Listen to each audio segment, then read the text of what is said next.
बिस्मिल्लाहिर्रहमानिर्रहीम। आज का टॉपिक है कि हमने अमेज़ोन पायनीर से जेस कैश में किस तरह पैसे ट्रांसफ़र करने हैं। ठीक है, तो ये मैं मोबाइल पे कर रहा हूँ क्योंकि मेरा जो सेटअप है वो सारे मोबाइल में है। तो सबसे पहले हम चलते हैं जेस कैश की तरफ, उसमें साइन इन करते हैं।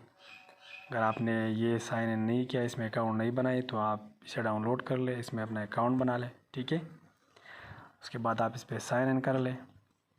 साइन इन करने के बाद आपने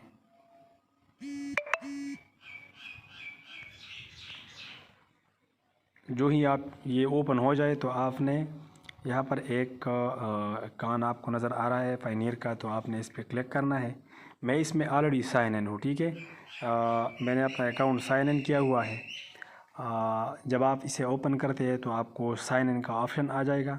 आपने उसमें अपना पायनीर का जो ईमेल और पासवर्ड है आपने उसे यहाँ पर पुट करना है। ठीक है, मैं ऑलरेडी साइन इन हूँ तो मुझे वो अभी नहीं दिखाएगा वो पेज वो, और आपको पहला वो सेटअप आएगा। अब मुझे अपना पायनीर का अकाउंट अभी नज़र आ रहा है। ठीक है, तो इधर आपने क्लिक करना है। इधर जितनी भी करेंसीज़ आपने ऐड की है वो सारे आपको इधर नज़र आ जाएंगी। ठीक है, तो मेरी से एक में USD में मेरे पैसे है $38.99।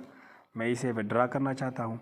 सबसे मैंने उसको सेलेक्ट किया, उसके बाद मैं 38.99 फुट करता हूँ और ट्रांसफ़र USD पे क्लिक करता हूँ। ठीक है, जैसे ही मैं ये स्टेप करता हूँ उसके बाद मुझे ये एक स्क्रीन नज़र आ रहा है कि इस पे फ़ीस कितना है 0.78 और टोटल कितने बाकी बचते हैं, तो ये है 38.21 और एक्सचेंज रेट जो है वो है 181.60। ठीक है, तो आपने ये देखना है, उसके बाद आपने इस पर कंफर्म करना है और ये आपसे पासवर्ड मांगेगा, आपने उस पासवर्ड को देना है।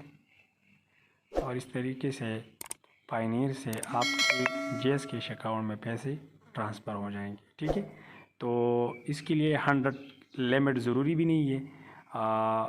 ये डायरेक्ट होगी आपके सामने, बिल्कुल इसमें कोई मसला नहीं है। ठीक है, बिल्कुल आपके अकाउंट में अभी पैसे आ गए। ठीक है, और जो पायनीर से आप अकाउंट में ट्रांसफ़र करते थे तो उसके लिए $100 ज़रूरी था, इसके लिए 100 का शर्त भी नहीं है। ठीक है, थैंक यू।